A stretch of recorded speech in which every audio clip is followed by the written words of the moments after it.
the AFC Podcast. Just a reminder, you can listen to us on Apple Podcast, on Google Podcast, and you can watch our beautiful and lovely faces on YouTube, on our YouTube channel for the AFC. My name is Victoria Fragnito, and I am joined by my co-host, Jim Galizia. Say hi, Jim. Hi, Jim. Oh, that's terrible. Hi, everyone. Thank you for tuning in. We're going to have Chris Guzzo is our day player today. He's our guest for the episode. We're going to be talking to him about his films, his writing, his directing. He's also a member of the Grip and TV, for film and TV, the Grip Local 52. And we're going to be talking to him about his movie of choice, Goodfellas, from 1990. I think that movie is great, and I appreciate it. Mm-hmm. But the whole time I'm watching it, I was telling myself, what's the point of this? Like, what are they trying to say? Like, what I always try to find the message of the filmmaker, and I think this is one of those movies that there's so many messages that they tried to put in there that I kind of got lost and didn't really get the main message. Like, is it that crime is bad? Is it that gangsters are bad? I mean, like a film can have a million messages or one specific message, and it honestly, I feel like that doesn't always really matter. It depends on what you take from it. So while I can intend for my project to have this specific message, you and your life experience are going to take whatever message from it that you want to take from it. Mm-hmm. So, I mean, maybe you did get 50 million messages. Maybe Scorsese meant for there to be a lot of different messages to it, or maybe he meant for like one specific thing. But it is, you are going to take from it what you're going to take from it. Or was he trying to make a certain point and he fucked up and he missed the mark? I mean, I really don't think that he missed the mark on the film at all, but... I don't think that either. I actually Martin Scorsese has a masterclass out for filmmaking, and his masterclass can be summed up in about 30 seconds. So when I watched this, I had so much respect for Martin Scorsese. I'm thinking, oh my God, this guy's one of the greatest filmmakers of all time. I'm going to watch this class. I'm going to come out of it. I'm going to have learned so much. And really, how they break it up into like multiple videos and stuff. Every video was like, hi, I'm Martin Scorsese, and I'm not really that great at lighting, but I know what I like, and I can say when I don't like something and when I do like something. And then it would come back in and it would say, well, I don't know much about costume design, but I know what I like and I know what I don't like. So his directing style is basically to look at it and say, I don't like that, let's change that. But he can't vocalize. It didn't seem like he could vocalize it in the lesson. Like he couldn't be like, I don't like it because, at least from like a technical aspect, I was like, tell me anything. Like there was nothing to the masterclass that I like took out of it. I mean, I obviously, take those master classes with a grain of salt. I think that pretty much boils down to he just has really good taste and a really good eye for things, and he just trusts that. Yeah. And that's it. Like he knows what he wants in head, and he has a very specific eye too. Like he always has the same feel. And I feel like certain filmmakers, they always he always shoots on film. He always has the same wheelhouse of actors in his movies because he knows how to work with them. He knows how to work with Robert De Niro, Joe Pesci, Al Pacino, the same, 8 people every single movie, and then they interchange out like Ray Liotta or Leonardo DiCaprio, and then they just keep adding in someone new. A lot of directors are like that, though. Everybody finds a team and they continue to work with that team. I have my business partners who we've been working together for a while, and we started making random videos for YouTube. And then it morphed into a videography company, and then we were shooting weddings, and we're doing filmmaking. We're doing a little bit of everything, but I work with them on everything. So, and then you and this podcast, and me. we're like that one table at the middle school that we don't let anyone else sit with us. I wish I was that cool in middle school. I could be like, no, don't sit with me. Were you a mean girl in high school? Is that you?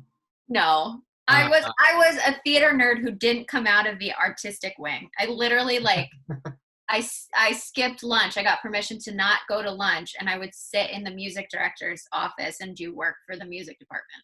I did the same thing we had like film and TV electives, and I would just go there and I would just video edit. And I was almost like a teacher's assistant at certain points where I would walk in and he would have a class going on, and I would just be like, I'm just gonna hang out, and I would just sit in the corner. And then like he was like, if you're gonna be here, you're gonna help me do this or you're gonna do that. And I was like, sure. I just don't want to be in my other class that I was probably supposed to be in. Right. He never questioned it. He was never like, shouldn't you be in math right now? And I was like, do I need geometry? Do I need it? Like, I don't think so. I'm not gonna be an engineer. I'm gonna be a filmmaker. I knew at that point, so it was like, I can get a C in geometry. It's fine. As long as it's passing, I'm okay. Yes. Fucking chemistry. Not pass chemistry. I never took chemistry. Lucky you, because I went to summer school for it, and that was terrible. I think I was really lucky in high school because I known since I was like 7 years old I wanted to be an actor and do something in theater. And so I just didn't play the game in high school of like taking AP classes so I can make my GPA higher. I probably should have played the game a little bit to like get more scholarship money and stuff like that. But like I didn't care about that stuff. I wanted to take more theater classes and stuff like that. So we're only required to take 3 years of a science. And it wasn't even, you had to take earth science, then biology, and then you could pick anything for your third year and anything for your fourth year. So my third year, I took astronomy, and oceanography, and then I didn't take anything my senior year. So I was like, why? Where am I going to use it? the people listening to this podcast are like, what the fuck is this podcast about? I know. You know what? Let's stop talking. Let's stop talking about high school and let's actually bring our day player on. I'm really curious what electives you took. Right. Did you have any after-school activities, Victoria? No. Let's bring in Chris Guzzo. We're going to show his director's reel, show off some of the projects he's worked on and put together, and then we're going to bring him on and talk to him about that.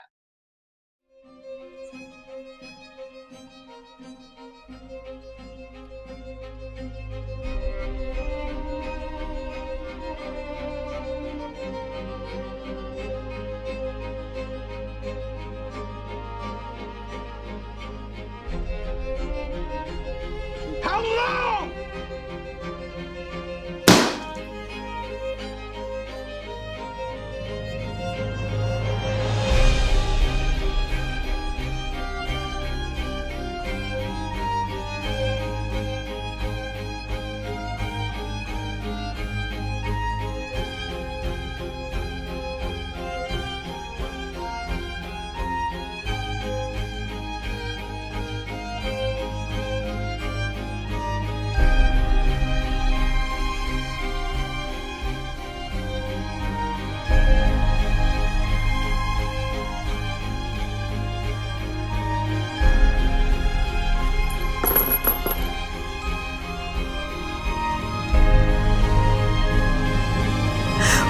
In this picture.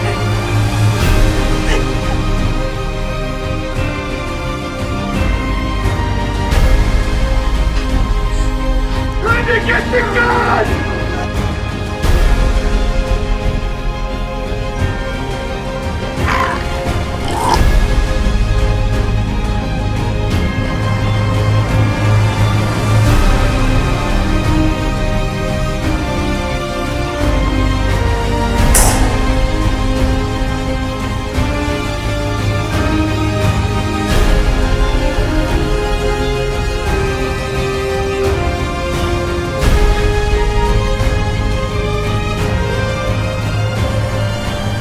Check, please. And we're back with Chris Guzzo. Thank you for joining us today. Thank you, Victoria. How you doing? Good. Did I pronounce your last name right? Guzzo. Guzzo. Got it. Thank you. Big Guzzo, but it's Guzzo, yeah. Guzzo. All right. I'll get it right from here on out. So tell us a little bit about how you got into the whole filmmaking thing. So, I mean, my whole life, I loved movies. I loved certain types of movies, how they made me feel. And I was really always interested in what went into the behind-the-scenes aspect of filmmaking. A couple of years ago, I started out as a production assistant, and one of the jobs I was on, they were shorthanded for grips. So one thing led to another, and I went from being a production assistant to being a grip. And then I started doing a lot of non-union jobs. From there, I found an opportunity to get into the local 52 union for its major motion pictures for television and movies. So I became a grip for the last 2.5 years, and during that time, I've always wrote short stories and different ideas, and I've written a couple of different scripts. And last year, I really wanted to give it a go, and my passion has always been directing my whole life. I love the idea of directing, working with the actors, and really taking something that's on paper and conveying it to the audience. So my first short film last year was Family Bond. It was about 12 minutes and 47 seconds. It was a drama / thriller. I like how you said it's about 12 minutes and 47 seconds. To be exact. No way. It's exactly how long it is. I worked with some really great actors. John Tierney and Taron Wieland were the two main stars of that film. I'm fortunate enough to say that I got into a few film festivals. Right now, I'm waiting for, it's called Jersey Shore Film Festival. It's coming up this month. I don't know if we're going to actually go to it physically based on the whole COVID-19 situation, but it's an honor to get into film festivals. And I would say November, I shot my second, I did my second short film called Bad Service, which I also wrote and directed. And I'm happy to say that has gotten into a couple of film festivals as well. So including the Oregon Comedy Film Festival and the Jersey Shore Film Festival. So, right now I haven't worked for a couple of months because obviously the entertainment industry has been shut down. So I've been trying every day to just keep writing and going at different stories. I'm working on a television show pilot right now. I'm trying to create it and develop it. I just did a first draft last week of the pilot. So I'm pretty excited about that, and I hope that when we get back to work, I could start directing again. Yeah. What's the TV pilot called? Is there a name for the series yet? It's called The Fort Temptation, and it's pretty much the concept is it's about a book that was created by God and was cursed by the devil. So it's about a priest, a newly made mother, and a reluctant husband that have to suffer the consequences of this book. So more details will come in the future, but I'm pretty excited about that too. That's cool.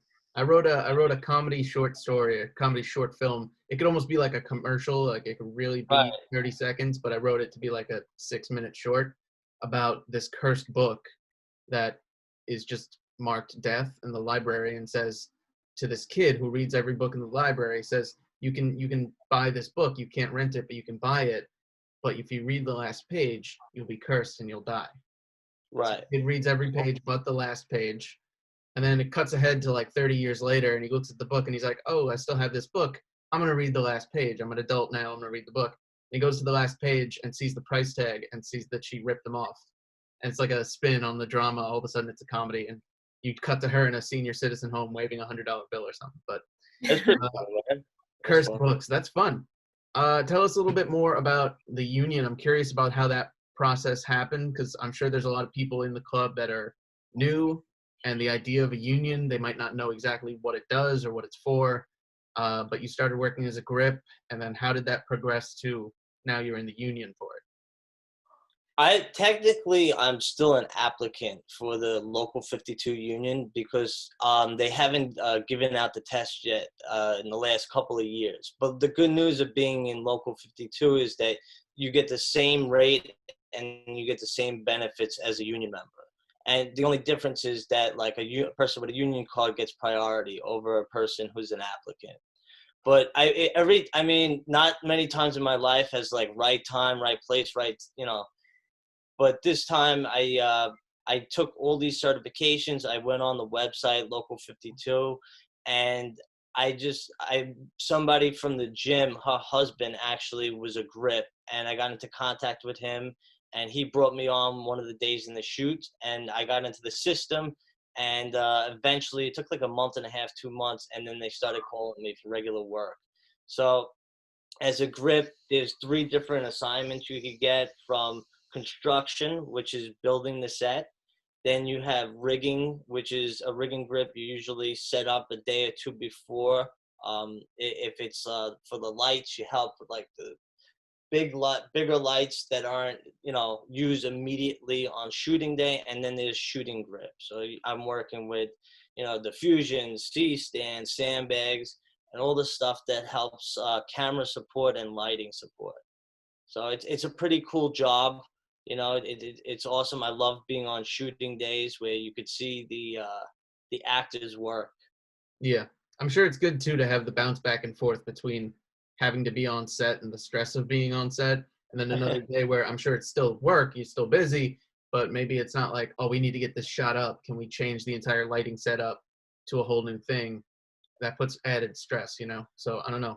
I was going to say that I'm really curious of coming back because, especially on a major motion picture, there's so many people involved before in pre-production and during shooting days. There's sometimes with extras and just all the different departments. I'm really curious of how it's going to play out going back. Aren't we all? I just want to find out at this point. Just reopen up. Let's do it. Right. I need to go back to work. So during quarantine, I've been completely like writer's block. Can't do it. My creative outlet has been this podcast and then like video games. So like I haven't been doing anything else. So I mean, are you keeping up? Like, how much are you writing? Are you finding it more difficult during quarantine, or is the quarantine helping you sit down and focus? Sometimes I wake up, and I'm not going to lie, it's very hard to sit down on the computer, even if there's nothing to do, and just think. And during the quarantine, I bought a bunch of these whiteboards, and I just write all these ideas down. What's helped me a lot is like I've watched videos of writers and to just write. If it's really, really bad, just write something, to beat that writer's block. And sometimes I write and sometimes it's garbage, and sometimes it's really good. And there's a lot of times where it's frustrating, where I could write a lot and then I go back to it and it's like, oh, I got to change this whole thing because something doesn't work. But I like to go from an outline mainly before I go into the actual script. This particular one, this For Temptation, I've been rewriting it for the last couple of years, and I actually hired a script consultant to this, and this script I'm kind of writing it backwards. So when the original script, for the characters, they were missing the wants, the needs, some beats, some structure, and now I'm kind of like going back and like redoing it and filling in the blanks. But going forward in the next movie, short, or anything I write, I would definitely get the characters down first, the themes, and definitely do an outline. Cool. Yeah, that's a little. Jim, I kind of feel you a little bit on the whole quarantine thing, having a hard time, right? Especially when like your subject material is like heavier subject material. But there are definitely days where I feel a little more motivated and I get stuff done, and then for the next couple of days I do nothing but play video games because I feel like I accomplished something. So then I don't have to do anything. I beat that level, so I did something. Yes, exactly. So Chris, I gotta ask, you seem to be kind of into the horror thriller genre. Is that kind of like your main go-to when you write, or? Yeah. I've written comedy too, and I just wrote during the quarantine. I wrote a 15-page short of a horror comedy. So I do like that dark horror thriller on like the side of like Hereditary or Midsummer fan, and just just other, classic movies from the 80s and 90s that were horror. But I also, I also love drama and comedy, every genre. But as far as my career, I would like to get into directing horror. That's not my bag of my cup of tea, but go for it. That's not necessarily my wheelhouse either, but it's one of the easier, maybe not easier, but it's easier than doing like an action film or sometimes something else where it's more dramatic and you have to build tension. Horror is easier to do on a more limited budget. So when you're coming out of a very limited budget, I don't know what kind of budgets you're working with, but usually horror is easier to work with sometimes. Right, and you don't necessarily have to have star power attached to a horror film. A lot of horror films like that I've seen, they usually relatively short budget, and they would like to crank them out. The thing with a horror film is that it's very short time, so you might have 2 weeks, 3 weeks like filming. Principal production, photography is about, that's all you got. But it all, like, again, it all depends on what you're writing. This show that I'm writing is more flavored as like a drama horror. That's why I was saying, like, Hereditary, that movie I liked in particular because it goes into the actual drama of the character. And there's a lot to be said of like our fears and emotions, and that in itself is scary. It's a different type of horror instead of that pop out, Yeah, that's the horror I appreciate, because when I'm sitting in the theater and then all of a sudden someone goes, ah! I'm like, fuck this movie. I have to go. Right. I'm like, I'm out. Paranormal Activity, the first one, I guess got a pass because it was so different. And I went into the theater knowing that they filmed it for like $12,000 and they did it in a weekend. And that was so impressive to me, such a feat to get a feature film like that done in a weekend. And it was so successful that I was like, I'm going to see this movie. But I'm not a big horror person besides that. No, you could reference as many horror movies as you want. I probably won't know any of them. I've seen like a couple and they scarred me. I couldn't sleep for weeks. I am the biggest baby, so I'm not a horror movie fan. I like cheesy horror. Stuff. Huh? I like cheesy horror movies. Cheesy horror? Like well, Jason versus Freddy versus Jason. Like, it's so bad, it's good. Kind of I like what you're saying. I know, like, horror movies, right? So they scared me, but they've also left some kind of feeling or impression. So, like, I think the most important movies, and in drama too, is like when you leave that movie theater or you leave your TV and you're thinking about something for a day or two. Even if it haunts you, if it leaves some kind of impression and makes you think, it has done something. And it doesn't necessarily have to be successful in the box office to do it either. I love a lot of movies that had terrible, did awful in the box office, or they became popular later, on DVD. But I'm not. I kind of, and my girlfriend like wants me to make films to, to be successful in this, and she cares about me, driven, and a lot of people around me are like, make what people like, you know what I mean? But I don't feel that way. I feel like I would want to like tell a story. Yeah. And I want to tell it like the way I feel, and I want to put that out there instead That's of the way to do it. For example, real quick, that Family Bond. It's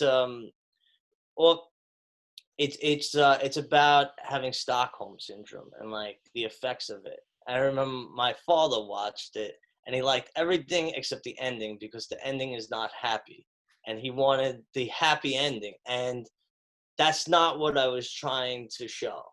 Mm-hmm. So sometimes, I don't know, there's probably a balance, and especially if you get into higher budget filmmaking where you have to compromise and give the audience what they want. But this was a short, and I like to, I guess, be an artist. Yeah. Yeah, I mean, your story, yeah. I mean, when I first started writing, I wrapped everything up in a nice, neat little bow at the end, and everyone had like a happy ending, or as happy as it could be. And it wasn't interesting anymore. It was too easy. You could see what was coming. you saw the end before you even got there. I think it's a lot more interesting when you either leave it at a cliffhanger or that they didn't get what they want, that there are consequences to the choices that you make. If you make a choice, it doesn't mean, like in movies, you shouldn't always get that payoff. And I think it's a much stronger choice, like you're doing, to not have a happy ending all the time. And I think you're more likely to be successful if you do the things you're passionate about, because that's going to show through in your work. Whereas, if you do stuff just to become successful, it's not, it's going to look like you didn't care. Good job in doing the things that you want to do. No, I agree with you. The big thing is to get your foot in the door, because you guys know how hard it is. So, I might have to write that script that everybody will like, just so I will be able to write and make what I want down the line. So, like, there's always that compromise and that conflict, like, within my own self. But, like, the perfect way to talk about it was the Wolverine movies. So They had James Mangold. He directed like the Wolverine, not the really, really bad one, but the other one that was like in Japan, and it was okay. It was weird. Like, he had to cut out his own heart or something at some point. It was a little weird, but it was fun and you enjoyed it. And then they told him, look, if you conform to what we're trying to do on this one, like the studio stepping in, whatever, and do what we want to do, the next one, the third and final Wolverine movie, do whatever you want. We'll give you full freedom. So he got his foot in the door. He did what, he bit the bullet. He did what he had to do for the one movie. The next movie, he got to do exactly what he wanted to do. Logan, one of the best movies. I love that movie. And it was so critically acclaimed. It was so successful. I think it paved the way, too, for a lot of directors getting their own voice and not being pushed as much by the studio. Well, think about that movie, right? So that was like one of the first successful rated R superhero movies. And then a couple of years later comes The Joker. I know it's about a villain, but like you're saying, it paved the way. Yeah. So Deadpool too. Deadpool's another one. Deadpool, right. So, sometimes going against the grain is good instead of going with it. It opens up new doors. I think some of the best movies, perfect example, Godfather Part 2. They didn't even want it to say Part 2. No movie before Godfather Part 2 was ever called Part anything. And the way he structured it back and forth, they told him that it was going to be a failure. And, Francis Ford Coppola, he trudged on and he didn't listen to the studios. Of course, the first movie, he made it the way the studio wanted. Besides trying to cast Pacino, they didn't want him, and he got him in it. But that was more of a structured movie. The second movie was more of a different, something that he never saw before, going back and forth. And look at it, it's one of the best movies of all time, critically acclaimed best movie of all time. Yeah. I mean, if you make the same movie over and over again, people get bored of that. So you gotta do something different. And if the vision you have in your head is really good to you, there's probably a shitload of people that think the same way. So the only way to know, make the film you want to make, how you want to make it. That's the benefit too. I don't know if you're, writing these things and then pitching them to companies, or if you're just saying, screw it, I'm going to fund it myself. If you're funding it yourself, don't listen to anybody. Maybe your girlfriend, because then you'd be in trouble. But she let me use her house on Mother's Day for my location for my first directorial debut. So well, then you should do what she says. So, but other than that, don't listen to anybody. If you're doing your own thing, you're funding your own film, you got to do it the way that you want to do it and get it done. Right. As long as you're not like violating safety guidelines and filming during COVID. Don't do that. I agree. So, Chris, what going back to your union work and your professional work as a grip, what kind of projects have you been on? Well, probably my favorite one that I was on was The Irishman, because I'm a huge Martin Scorsese fan. I've worked on The Marvelous Miss Maisel. I've worked on Orange Is the New Black. A lot of shows. Mm-hmm. A lot of shows that have come to New York. Blacklist. I'm trying to think what else kind of movies. There's a Aretha Franklin movie that's coming out soon that I worked on for a few weeks as well. I don't know if that'll be pushed back now for another year or two, but Maybe, yeah. it looked good when we were filming it. So the one that I wish I got on and I wasn't chosen for it was the Joker. They shot it in Steiner Studios in Brooklyn. So I was like praying and hoping that they, I got on it, but I didn't. But that movie's nothing short of amazing. Now, how does that work in the union or in Local 52? Is there like a website that you go to and they're like, we need people for the Joker, or do you just get a call and they just say, They have a hiring hall. So there's a hiring hall that calls me and they'll tell me to call the key grip and the time. And after like the first year, you start knowing some crews and different crews like you. And technically as an applicant, I have to be assigned by the hall, but guys could start requesting me. So they could call up the hall and say, is Chris available? And then they could assign me to their crew for the next step. Because a lot of crews, they stick together in bigger projects, and that's why you get films that look similar a lot of the time. So if you have a film by Michael Bay, you recognize all of his movies because he's using the same DP or similar DPs, and they're bringing their whole crew that's pretty much the same movie to movie. They like working together. So, it's all about finding the crew you want to do stuff with. And if those crews are now reaching out to you and trying to pull you in, that's a great sign.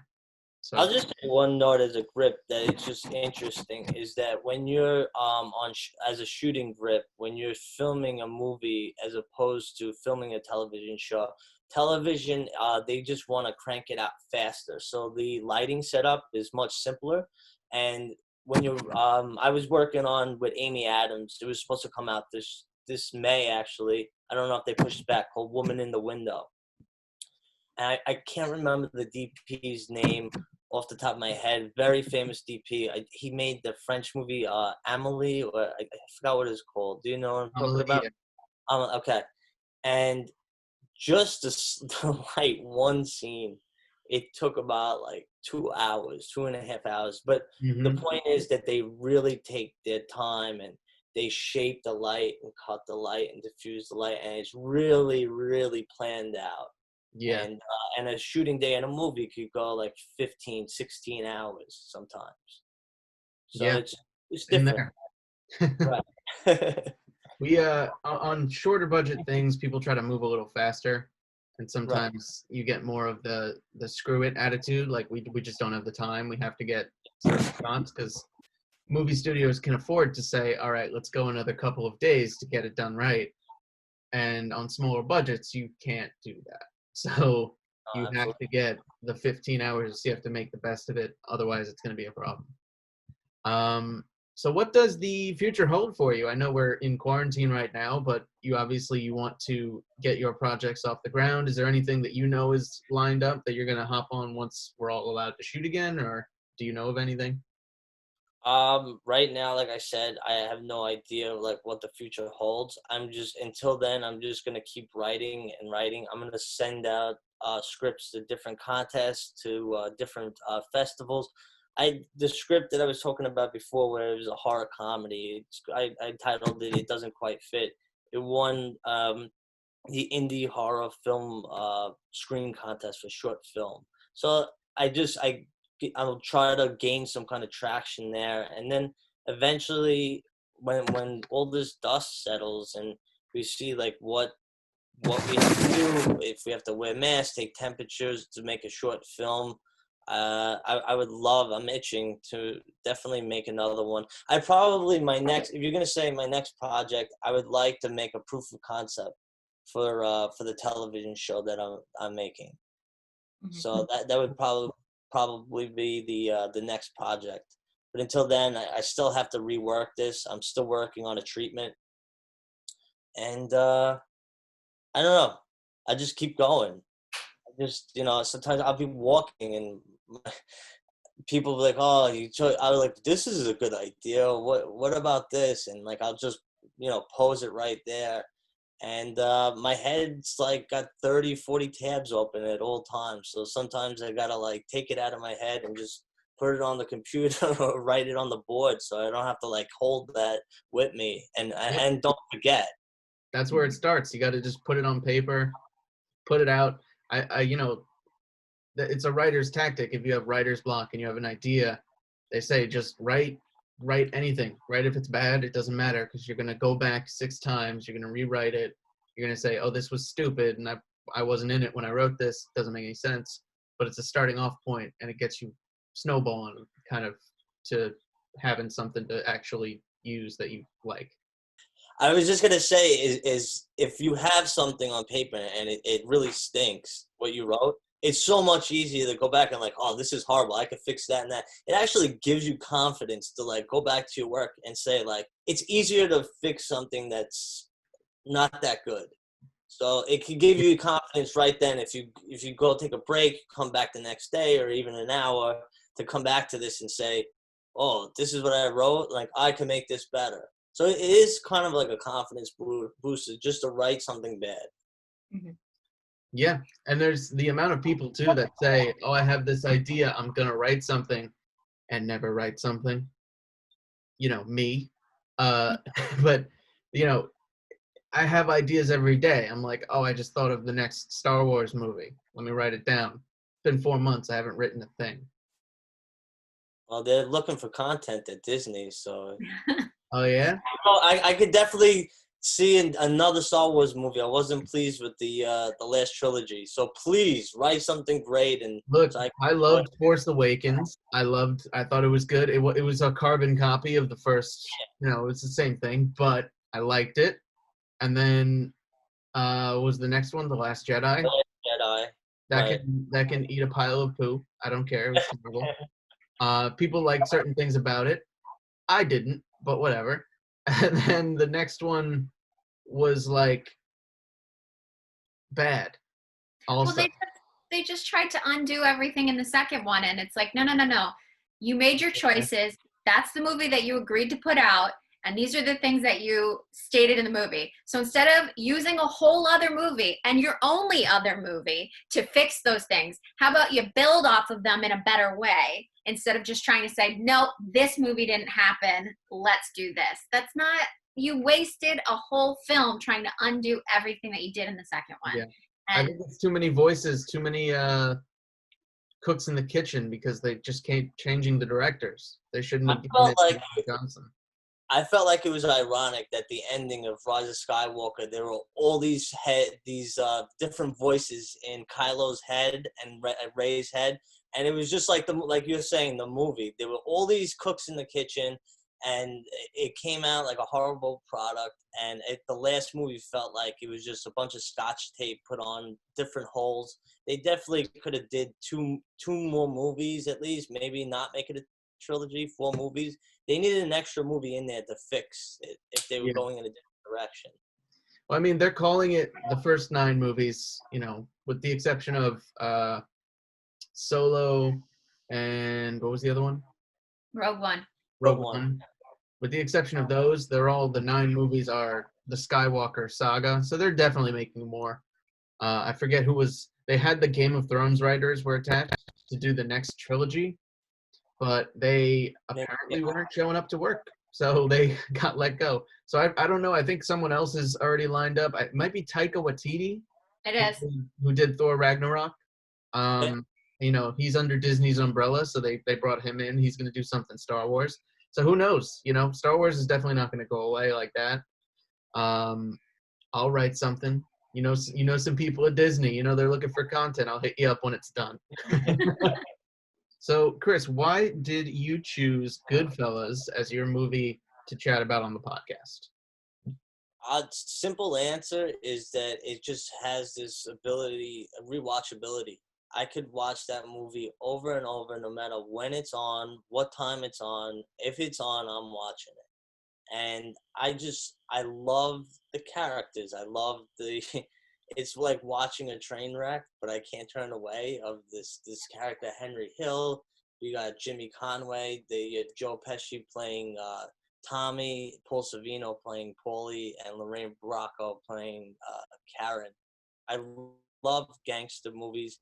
And Scorsese really pulled off in this movie where, and the DP too, is that the way that it's shot, it feels like you were just hanging out with these guys for like the next 2.5 hours. And a lot of movies don't pull that off. But a lot of times, like, even in the writing process, right? A lot of people want you to write these scripts, and they, like we were saying before, the character, your protagonist, that you need an arc, and you need them to have wants and needs. And at the end of the story, of the hero's journey, they learn something and they change, right? Why I like Goodfellas is because he really doesn't change. Henry Hill does not change in this movie. Externally, he does. He has to rat out his friends. He said he would never rat out. And the lifestyle's over. But at the end, he doesn't have any kind of moral lesson. And I feel like a lot of Scorsese films, it just shows people they are who they are, and they're not going to change. And that kind of filmmaking I love too. And he gets to like stay under the protective umbrella of these guys were real. So like nobody's going to be like, oh, well, you know, your character didn't do this and didn't hit this beat. He could just go back and say, this is a real story, just like Casino was a real story. Yeah, and based on a true story. I appreciate that too. But yeah, I love that it's it really doesn't follow any kind of like correct story structure, and it's just awesome for it. You know, a lot of times they say having a narrator is lazy writing, and it's better to show it and not tell. And I love Ray Liotta as a narrator. I wish I could have him narrate my life as I walk around from day to day. Just awesome voice. And everything in this movie, I feel like works. Chris was sitting there doing his podcast. Oh, sorry. Narrator. Well, I'm really glad you suggested it. I hadn't actually seen this one, and I felt like a bad Italian for not watching it.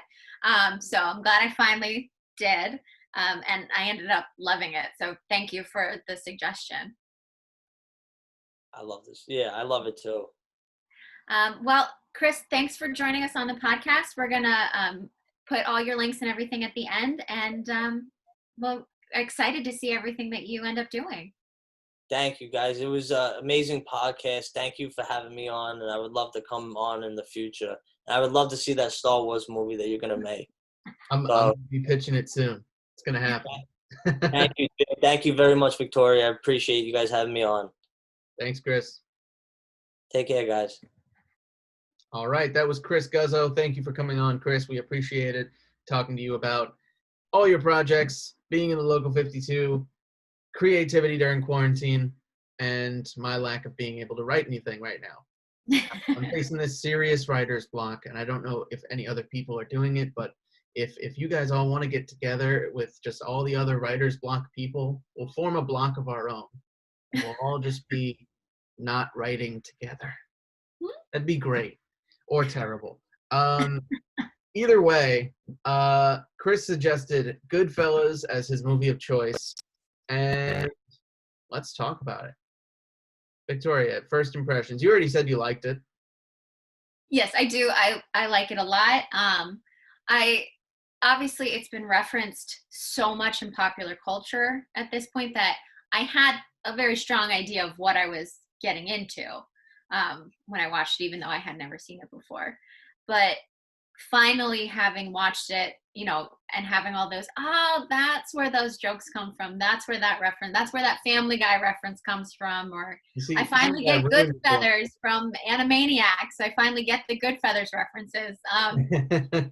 So good, by the way. Family Guy ruined it for me because of the scene where Peter picks up Joe Pesci by one hand and just holds him and says, remember in the 90s when this was a tough guy and he's like 4 feet tall? I was like, fuck, I can't even look at him like he's a tough guy now. Well, after freaking Goodfellas, I can. I still can't. It's ruined for me. Granted, I'm only like 5 feet tall, so, but yes. Still. I don't know if Joe Pesci could fight you and take you. But but we're not. Bring it, Joe Pesci. Bring it. I want to see that fight. I'll pay to see that fight. Live, coming to you live from the AFC Podcast, Joe Pesci versus Victoria Fragnito. Take your bets. Mm-hmm. That on me.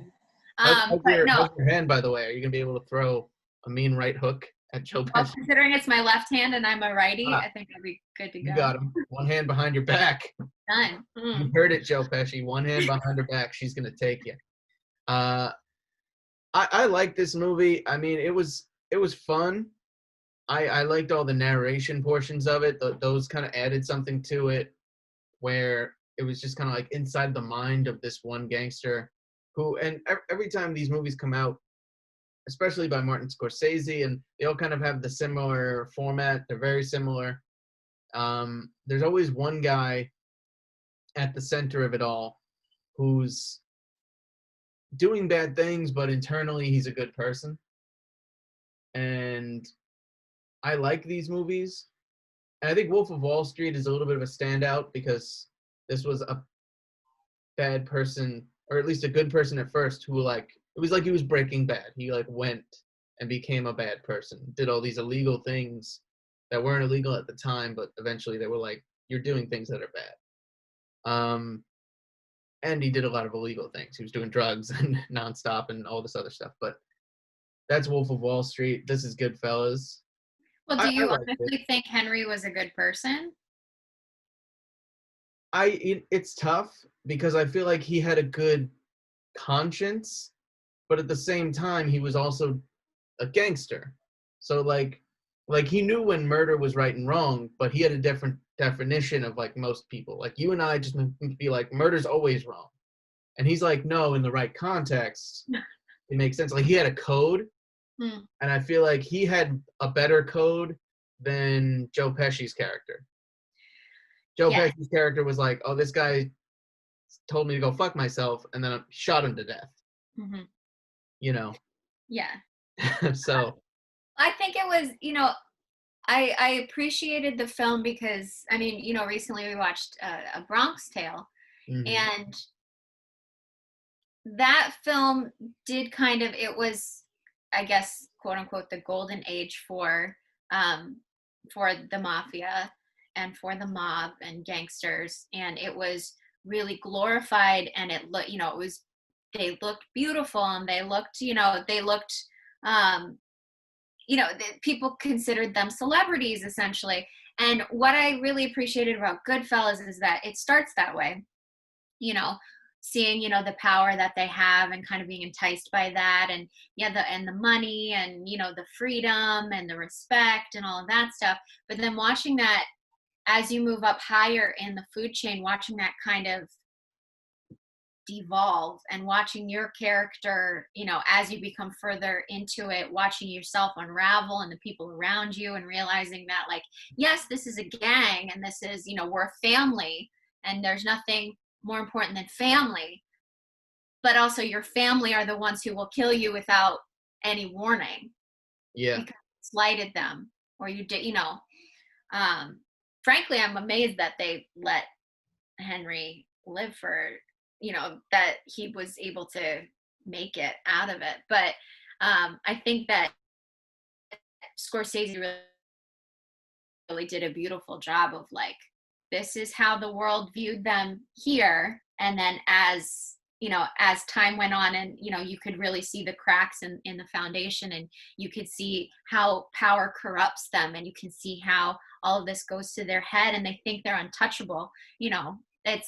I think it was really brilliantly written. I love the timing and how it, you start in the middle of the film and then you jump backward and then you go forward.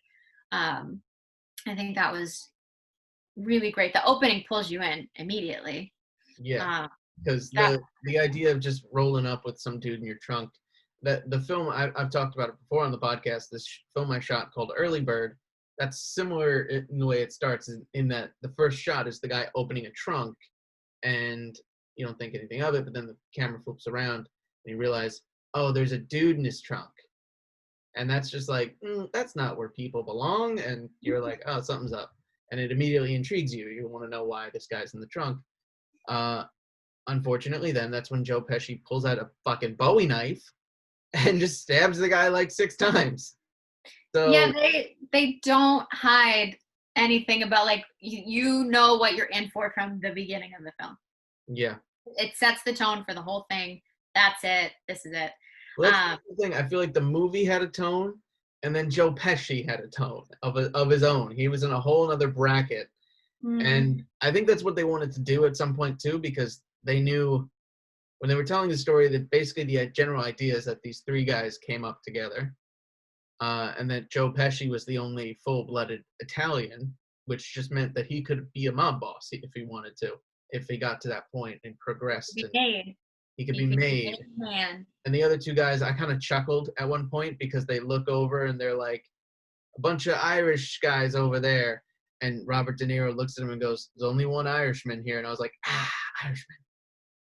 But, it's because they're not full-blooded Italians. They could never become mob bosses, but they could be right-hand man of Joe Pesci, who was a fucking lunatic. Yeah. But this movie was fun. I enjoyed it. It's obviously a roller coaster. The performances are great. The acting is great. I was looking for the ongoing message of the film, whether it was, money is bad, or drugs are bad, or, be good to your family. Like, who was the hero of this story? And I don't think there was one. And there really would, the heroes of the story are like the FBI, who caught all these criminals in the end. So it's, and then he goes into witness protection. I think, too, because this is all based on a true story, you can't really flub how it happened either. Because these people are like, that's not what happened. Maybe they can't say that from jail, but, Yeah, I mean, they took a little bit of creative license, obviously, and the only name that stayed the same was Henry Hill. All the other names were changed slightly. Well, Henry and Karen, they were the only ones that were the same names. But well, he's in witness protection now anyway.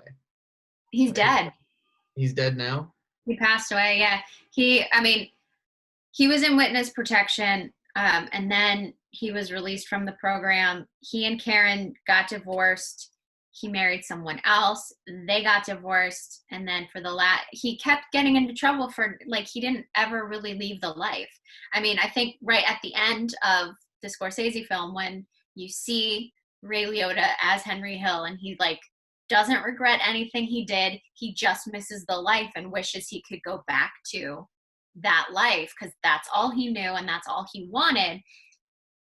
When you see that the real life Henry Hill kept getting, narcotics charges and things like that, you see how true it is and how, like, the only way out of that life, according to myth and lore, is death.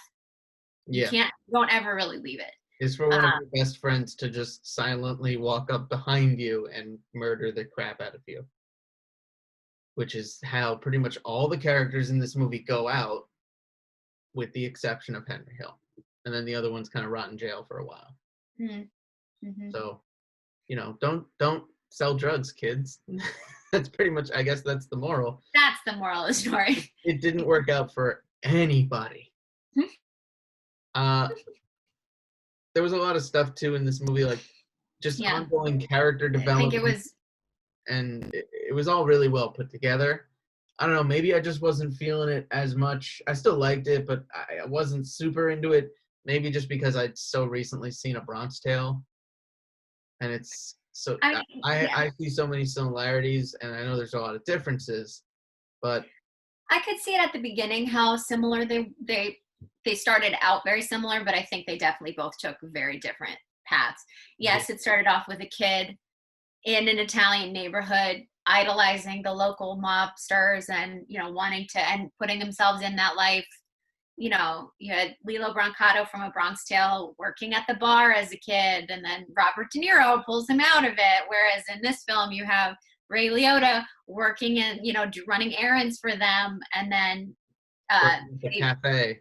Yeah, then they keep him in it instead of, Jimmy, Robert De Niro, keeps him in it instead of the opposite of The Bronx Tale. But I think they do start in a very similar fashion, but they Yeah. go off completely different. Do you have a favorite line from this film? Is there like one line that stands out that really is like, oh, this is what I remember? Like for me, the line where, so the guy runs up that just got shot and he runs to the front door, and it's young Henry at that point. He runs over with a bunch of napkins and like aprons, and he tries to cover up his gunshot wound before the ambulance gets there. And the guy goes, "You just ruined 8 aprons. Yes, Wow, yes. what are you doing? Leave him on the sidewalk. Who cares? You wasted them on him, You essentially. wasted 8 aprons. You cost me 8 aprons." And it's like, dude, he's dying. And it was just kind of like, it set a tone for that character and for that kind of vibe, is that they don't give a shit about anything but themselves and their direct family. Mm-hmm. And that to me was like really fun and cool and interesting. I like that line for me. I don't know if you have a favorite line, or because there's so many in this movie. Yeah, I don't know if I have a particular line. I know Joe Pesci's so many of them. He's hilarious, funny? Terrifying at the same time. Yeah. Yeah, I don't know. I think one of my favorite scenes. Rita Rudner funny? I think one of my favorite scenes was when, after Karen pulls a gun on Henry because she knows she's like going nuts because he's cheating on her, and then Henry leaves and is staying with his girlfriend. When Jimmy and Polly both come to the apartment to try, like, it's so funny how they have such strange moral compasses. And they're like, you can have your girlfriend. No one's saying don't have your girlfriend. Don't live your life the way you want, but you're not going to get divorced. That's not what we do. What? You kill people. You steal money. You launder drugs. At least some of these people do. I know Polly didn't want to. You cheat on your wives, but you don't get divorced. That's not something we do. That's the thing. Everybody has their own weird moral compass that goes in its own way. And I think Paulie's moral compass was drugs are bad, stay away from drugs. And everyone else in the film, all the other main characters, were like, I kind of want to get into drugs because there's so much money in it. So they did it anyway, and that wound up causing them a bunch of trouble.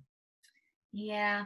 So, but it was kind of funny how everybody who got near this guy, who had this deranged moral compass, got wrapped up in his deranged, immoral life. Even to the point where his babysitter was supposed to make calls for him and get like delivery times and inventory and stuff. Of course, she screwed up, and that's what got them all caught in the end. Mm-hmm. But it's crazy that even that person became part of the criminal life. And I find it really interesting that all the characters always feel like it's not going to happen to them through the whole thing. Like, they can do whatever they want and nothing is ever going to happen to them, even though they are involved in it happening to other people in their circles. So the willful ignorance that they have to believe that they're above all of this other stuff that's happening to them is fascinating to watch. Because you as an audience member are watching and going, this is a train wreck about to happen. Like, you are going down the same path. Don't think for 1 second that Jimmy's not going to kill you if he thinks you're a danger to him. And right up until the very end, Ray Liotta doesn't think that. Yep. I don't think he thinks it until he got caught and is in the police station, and they're bringing in boxes of evidence and putting it down in front of him, and all the people he's ever seen, and they're just hiking them all in. He's seeing them one at a time, and the cops are asking questions, and none of it matters. He's just like, I see all this shit. It's all in one room now, and it all kind of set in for him then. And and even too when they said, like, he was like, I got a rat, I have to. He tried to justify it and word it so that I'm not a rat. I was just doing what I had to do to survive. And he found a new way to justify doing things and finding his own moral compass, and just his code was just manipulated by circumstance. Well, I mean, I feel like that code doesn't actually, like, it doesn't exist. Like, it's nothing's more important than family, but yeah, obviously making money and being powerful is more important than family because you're willing to screw your other people for it. You're willing to rat out other people for it, and you're willing to kill other people for it. So I don't know if any of that moral. I think maybe that those family codes only actually existed for like Polly. I think is like the only one I could see actually following that code Yeah. in the whole I thing. feel like any of those characters, there was the one scene where the restaurant owner tried to bill Joe Pesci's, what's Joe Pesci's character's name? I keep calling him Joe Pesci. Tommy. Tommy. He tried to give Tommy the bill, which was like $7,000 because he'd been coming there forever. Yeah. And he's like, the whole business was going to go under. And Tommy at one point said, all the business I give you, you're going to hand me a bill? It's like, yeah, that's how it works. That's how. Yeah, because you didn't pay for any of it. And I mean, they're tipping people like crazy. They're throwing 20s in everybody's pockets, but they're not paying for the bill. So it's like, what are you doing? So he winds up having to go to Paulie and be like, help me. How do I figure this out? He's not paying the bill. Paulie's like, he kind of becomes like a partner of the restaurant. In the end, it destroys the guy's whole business. Yeah. But I don't know. So Paulie's moral compass, eventually he's like, I'll help you. But it's like signing a death sentence. Mm-hmm. He's eventually going to just take over your whole restaurant. I mean, the story was great. It was based off of a true story of Henry Hill. And I think it was beautifully shot. It's very, very visually beautiful film. I love the parts where the camera was an actual character and everybody kind of broke that fourth wall and looked at the camera. Like when they're panning through the restaurant and they're naming off all the people. It's one of the things Scorsese does really well is setting up all their characters to like have a thing where they'll call him Johnny 2 times because he always says things 2 times. Mm-hmm. He's like, I gotta go put stuff in. I gotta put money in the meter. Money in the meter. He says it twice. Interesting little tidbit, but it makes you feel like you're more a part of that world and that the characters are like interacting with you and talking to you. The part where Ray Liotta gets up off the stand in the jury and he actually talks directly to the camera. Yeah, that threw me off a little bit, actually. I'm not sure I was a big fan of that at the end because the whole time as a narrator, it was just his voice. And then at the end, all of a sudden, he breaks the fourth wall and addresses. I think they only did that twice. They only did it when they panned through the restaurant and they talked to all the different people and all the people said hi to the camera or whatever. Right, but you didn't actually see. I think if they were going to do that with Ray Liotta, they should have done it throughout the whole film of him breaking off and talking to you, talking to the camera, talking to the camera. And then Wall Street did that very well because they did it a lot throughout the movie. Right, I think that would have been quite a bit. I think they needed to do that more in Goodfellas for it to work.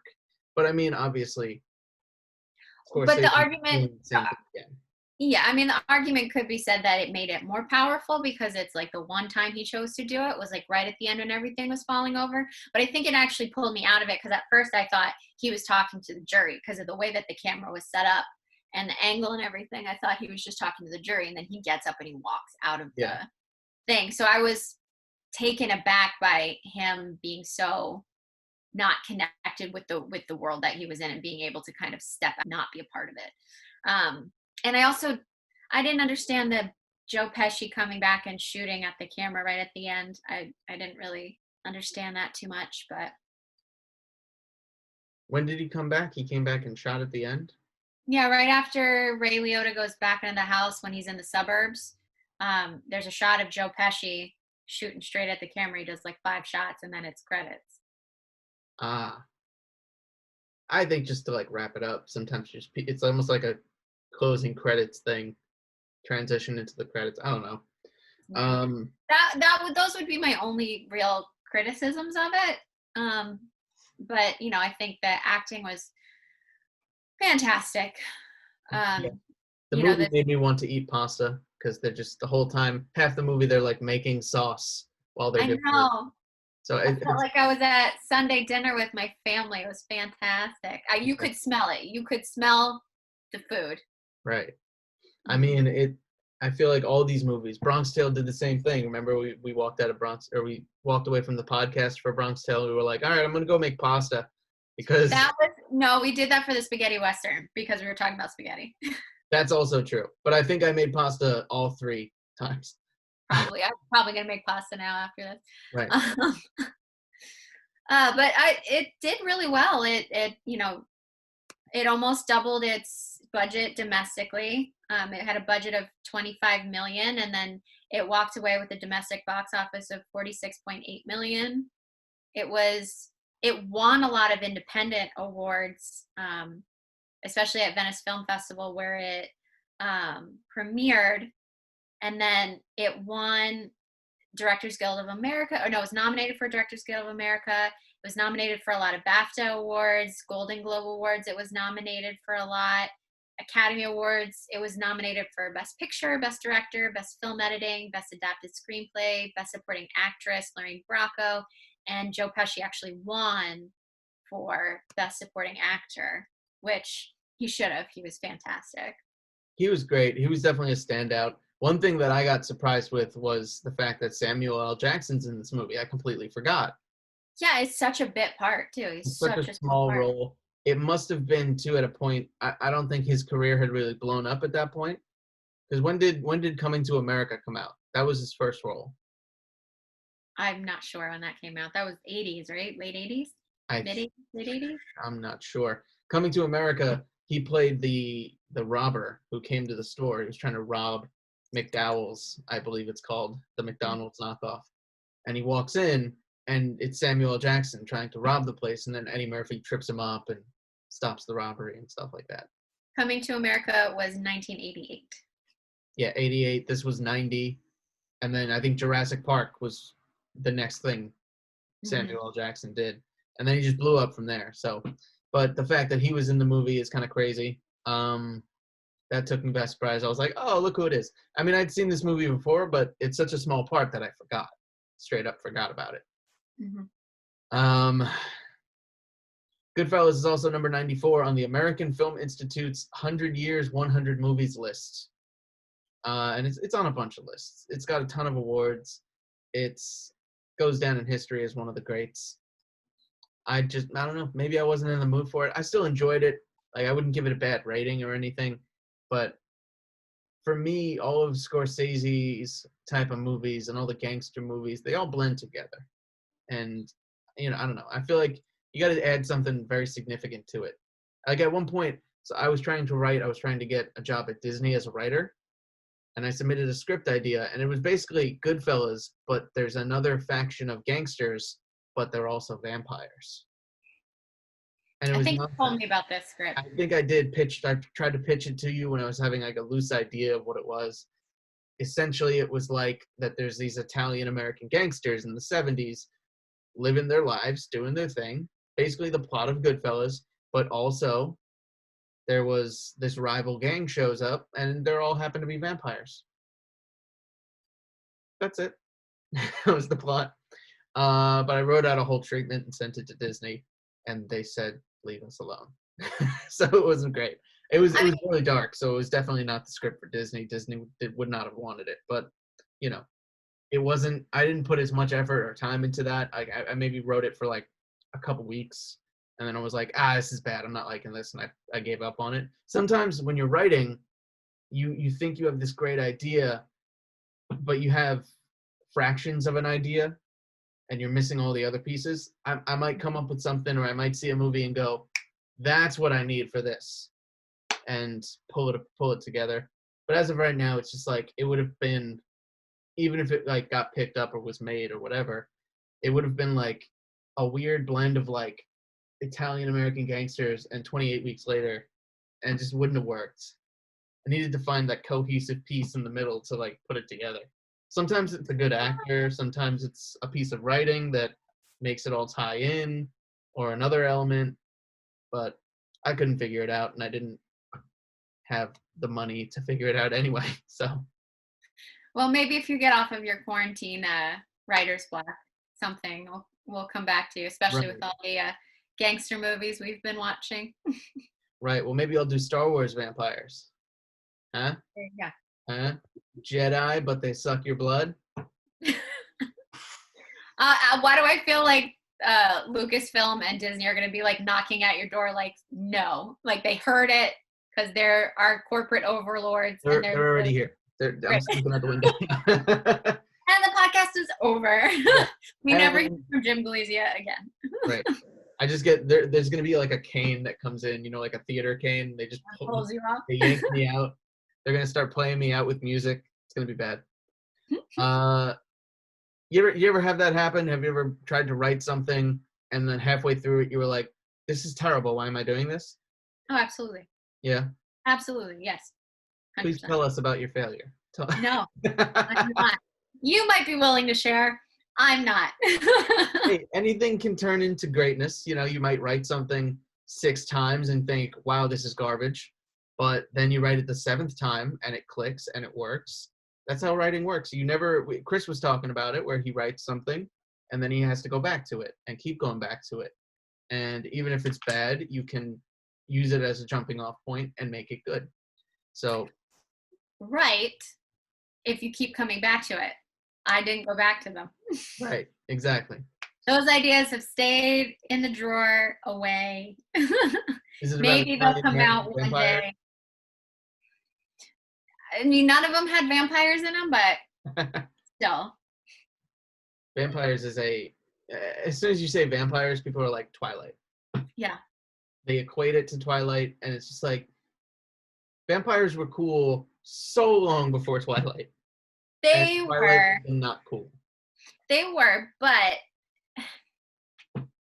what happened was no one did vampires well. Like, they had Blade, and then they had, like, Interview with a Vampire, which... Marvel is doing Blade again.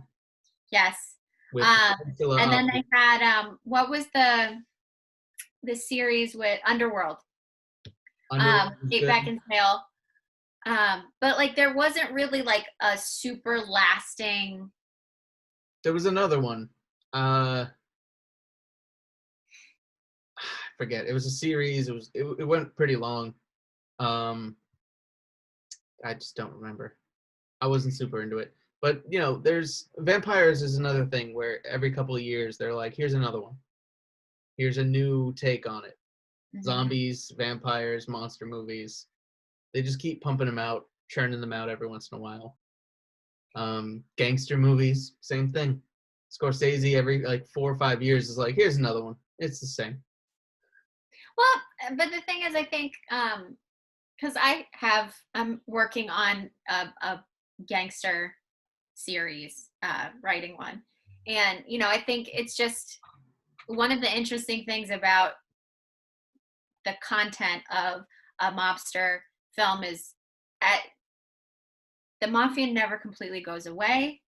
What's interesting is how they adapt to the new restrictions that are put on the way that they make money, the illegal way that they make money.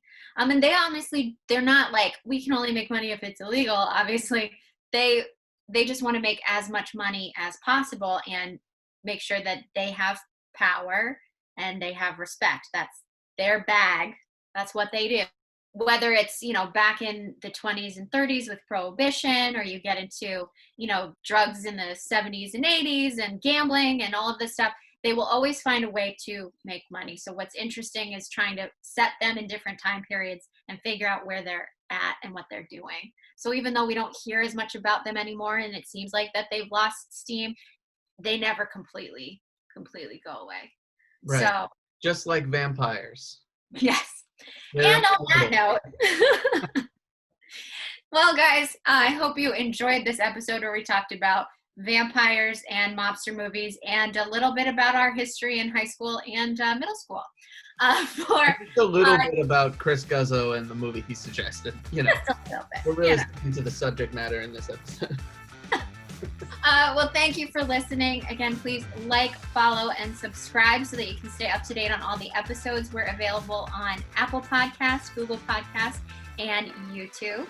Yes, and thank you to our day player, Chris Guzzo, for coming on, talking to us about his film career, The Local 52, the movies he's trying to direct and write, and for his film suggestion, Goodfellas. I am Jim Galizia. And I'm Victoria Fragnito. We'll catch you guys next time.